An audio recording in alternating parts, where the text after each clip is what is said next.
Assalamualaikum warahmatullahi wabarakatuh. Senang sekali jumpa kembali dengan Wahyudi AS.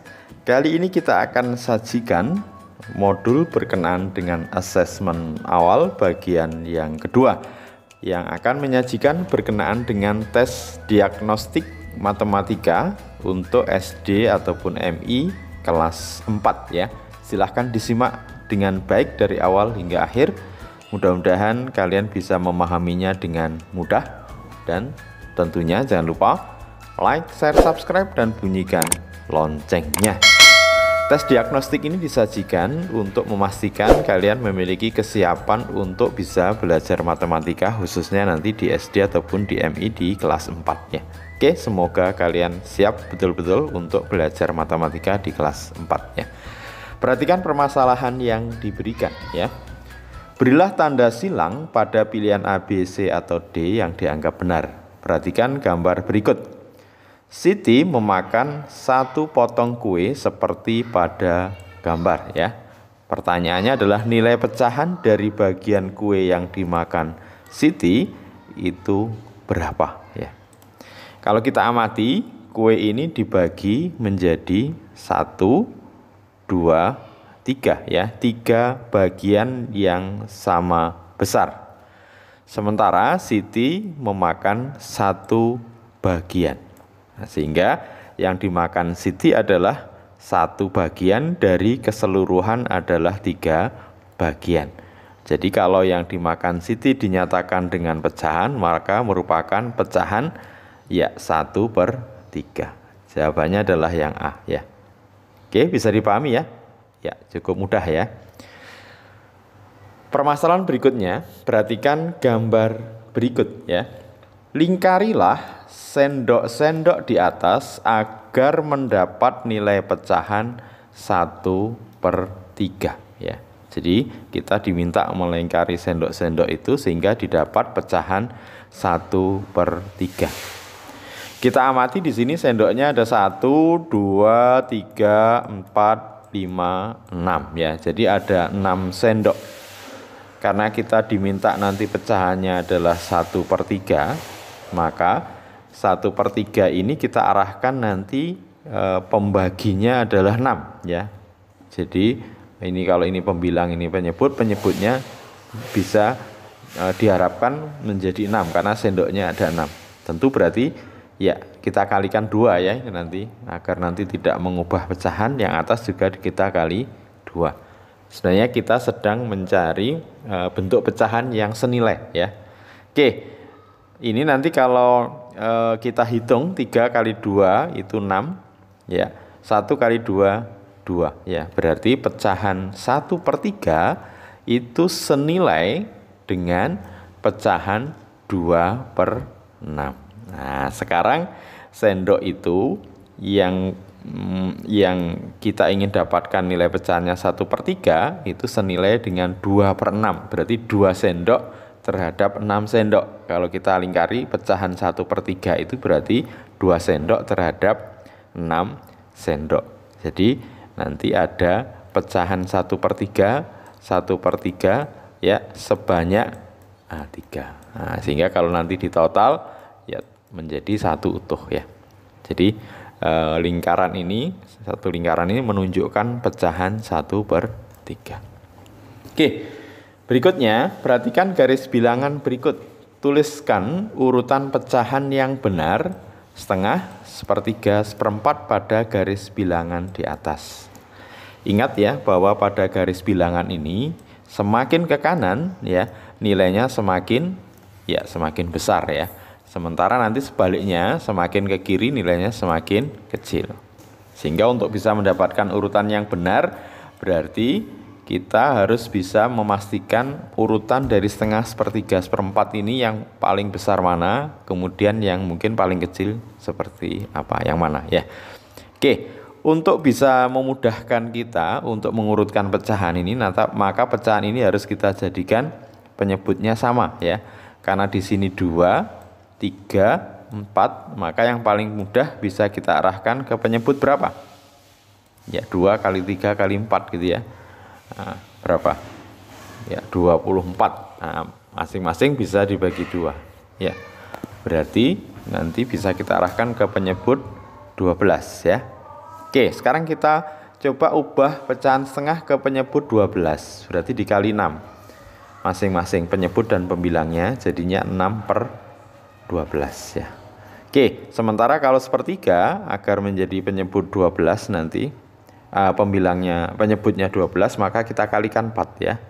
Jadinya ya ini per 12, 1 kali 4 4/12. Sementara untuk 1/4 berarti agar penyebutnya 12 kita kalikan 3. Yang atas juga kali 3, jadinya 3/12. Nah, sekarang penyebutnya sudah sama. Kalau kita amati berarti setengah itu sama dengan 6/12, sepertiga itu 4/12, seperempat 3/12. Nah, berarti nanti setengah itu yang paling besar ya urutannya. Nah, jadi setelah setengah, sepertiga, kemudian seperempat ya. Nah, kemudian ini kita plot ya. Berarti nanti yang posisinya di paling kanan itu yang paling besar tadi ya. Jadi yang paling kanan yang paling besar, berarti yang paling kanan adalah yang setengah ya. Kemudian diikuti berikutnya adalah 1/3 dan terakhir adalah 1/4. Jadi urutan yang benar dari kiri ke kanan adalah 1/4, kemudian 1/3, kemudian setengah. Oke. Berikutnya, berapakah hasil perkalian 27 dikali 3? Ya, ini perkalian bilangan 2 digit dikali 1 digit. Ya, tentu cukup mudah ya. 3 kali 7 ya 21. Satuannya kita tulis terlebih dahulu, puluhannya kita simpan di lajur yang kedua. Sekarang kita pindah, 3 kali 2 berarti nanti hasilnya geser 1 ya. 3 kali 2 berarti 6. Oke, kita tambah 2, dapatnya 8. Ya, jadi 27 dikali 3 sama dengan 81. Cukup mudah ya. Untuk siap di kelas 4 mesti ini harus sudah terampil ya. Oke, sekarang berikutnya, sebanyak 30 siswa dibagi menjadi 5 kelompok. Berapa jumlah siswa dalam satu kelompok ya? Ini adalah konsep pembagian. Pembagian bisa kita terapkan ya pengurangan berulang ya. Jadi nanti 30 dikurangi 5 ya, masih dapat 25 ya sampai habis nanti ya. Dikurangi 5 lagi dapat 20, dikurangi 5 lagi dapat 15, dikurangi 5 lagi dapat 10, dikurangi 5 lagi dapat 5, dikurangi 5 berikutnya baru sama dengan 0. Nah, sekarang berarti hasil baginya tinggal kita hitung 5-nya ada berapa? 1, 2, 3, 4, 5, 6. Ya, berarti nanti 30 dibagi 5 itu dapatnya 6. Berarti tiap kelompok nanti itu ya ada 6 orang. Ya, jadi setiap kelompok akan diisi atau berisi sebanyak 6 orang ya. Jadi jumlah siswa dalam satu kelompok sebanyak 6 orang. Nah, ini ditunjukkan pada masing-masing ini. Oke. Berikutnya, beri tanda silang pada A, B, C atau D. Perhatikan gambar di samping berapa tinggi lemari dalam satuan meter. Di sini satuannya sentimeter. Ya, tentu kita pasti masih ingat ya, 1 meter itu sama dengan 100 cm. Berarti kalau dibalik 200 cm ya tentunya sama dengan 2 meter ya. Oke. Ya, kalau disilang ya, ini berarti jawabannya yang 2. Jadi 200 cm sama dengan 2 meter. Jadi tinggi lemarinya adalah 2 meter. Oke. Ibu membeli wortel 1 kg, cabai 3 ons ya. Jadi sekali lagi ibu membeli wortel 1 kg dan cabai 3 ons. Berat belanjaan ibu berapa gram? Nah, berarti kita juga sekarang sedang mengubah satuan kilogram dan on ke gram ya. Ingat bahwa 1 kg itu sama dengan 1000 gram. 1 on sama dengan 100 gram. Bisa dipahami ya? Nah, berarti nanti kalau kita punya 1 kg ini ya berarti 1000 gram. 3 on, 1 onnya 100 gram, berarti 3 on 300 gram. Jadi berat bawaan ibu 1 kg ditambah 3 on berarti 1000 gram ditambah 300 gram. 1000 ditambah 300, 1300 gram. Very easy ya. Oke. Berikutnya, lingkari huruf B jika pernyataan berikut bernilai benar. Kemudian lingkari huruf S jika bernilai salah. serta tuliskan alasannya. Pernyataannya adalah persegi panjang. Betul ya? Jadi semua sifat persegi itu pasti masuk di sifat persegi panjang. Ya, benar ya. Nah, sekarang bagaimana kalau dibalik?